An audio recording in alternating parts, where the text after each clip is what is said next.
ত্রিপুরা উপজাতি স্বশাসিত জেলা পরিষদের নির্বাচনে প্রাথমিক পর্যায়ে মোট ১৮১ জন প্রার্থীর মনোনয়ন জমা পড়লেও যাচাই বাছাই ও প্রত্যাহারের পর ১৭৩ জন প্রার্থী মাঠে নামায় প্রতিযোগিতা তীব্র হয়েছে প্রতিটি আসনে।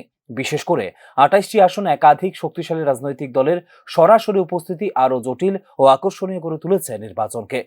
বিজেপি, বামফ্রন্ট এবং তিপ্রামথা এই তিন শক্তির মধ্যে মূল লড়াই হতে পারে বলে উঠে এসেছে দলীয় অবস্থান বিশ্লেষণে।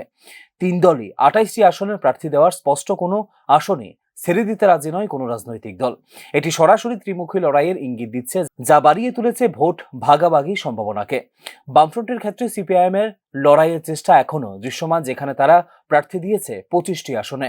যদিও সর্বশেষ গত ২০২১ সালে এডিসি নির্বাচনে একটিও আসন জয় করতে পারেনি একসময় রাজ্য এবং পাহাড়ের একছত্র ক্ষমতায় থাকা এই দলটি। অন্যদিকে তাদের সাংগঠনিক শক্তির ওপর ভর করে প্রতিটি আসনে লড়াই নেমেছে রাজ্যের ক্ষমতাসীন ভারতীয় জনতা পার্টি।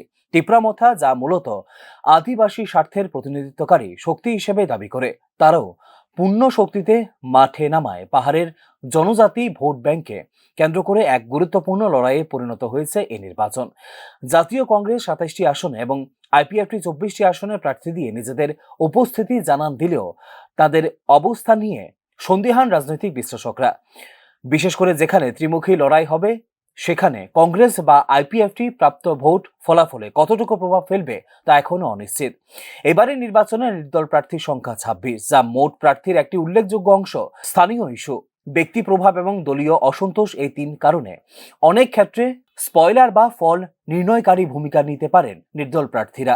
বিশেষ করে প্রত্যাহার করা ৮ জনের মধ্যে ৬ জনই নির্দল হওয়ায় বোঝা যায় যথেষ্ট আত্মবিশ্বাসী শেষ পর্যন্ত লড়াইয়ে টিকে থাকা নির্দল প্রার্থীরা। রাজনৈতিক প্রচারের চিত্র বিশ্লেষণ করলে দেখা যায় গ্রামাঞ্চলেই মূল লড়াইয়ের কেন্দ্রবিন্দু।